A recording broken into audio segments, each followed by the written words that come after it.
Dobrý den, takže dneska se podíváme tady na MSIčko Wind, který najdete v obchodech pod názvem U100. Je to jeden z netbooků, který jsou k dostání na našem trhu. Představen byl vlastně v březnu. Máme tu 10palcový displej, který má rozlišení 1024x600.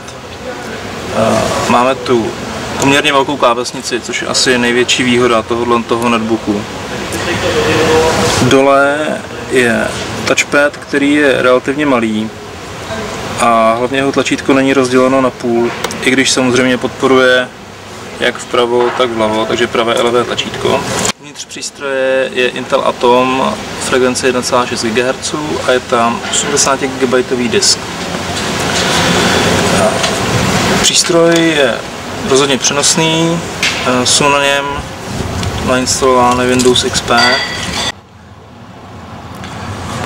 Největší výhodou toho notebooku je opravdu jeho velká klávesnice, na které se hodně pohodlně píše. Má samozřejmě i nějaké ty nevýhody, jednou z nich je například to, že díky tomu svému designu a tomu, jak je zpracován a tomu, že displej je poměrně těžký, tak při otevření displeje do hodně velkého úhlu se vám notebook začne převažovat na stranu displeje. Je to vidět například, když píšeme na kolenech, tak je vidět, že se notebook poměrně jednoduše převažuje. A vzadu je baterka, která je 3článková, s touto vydrží asi 2,5 hodiny.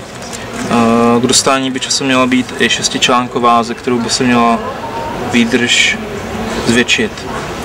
Po stranách máme konektory, vpravo je jeden USB konektor, čtečka karet, audio konektory, konektor pro připojení monitoru a konektor pro připojení sítě.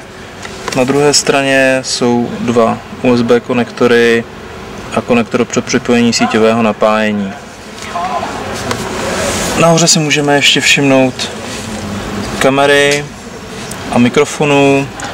Reproduktory jsou na spodní straně vpravo i vlevo směřovány dolů. Celkově se dá říct, že MSI Wind neboli U100 je opravdu dobrý přenosný netbook za cenu, kterou se prodává, to znamená za v podstatě 10 000. To celkem odpovídá, jenom škoda, že už v té základní sestavě není ta silnější baterka, která by pomohla jak s vyvážením, tak s další dobou práce na notebooku.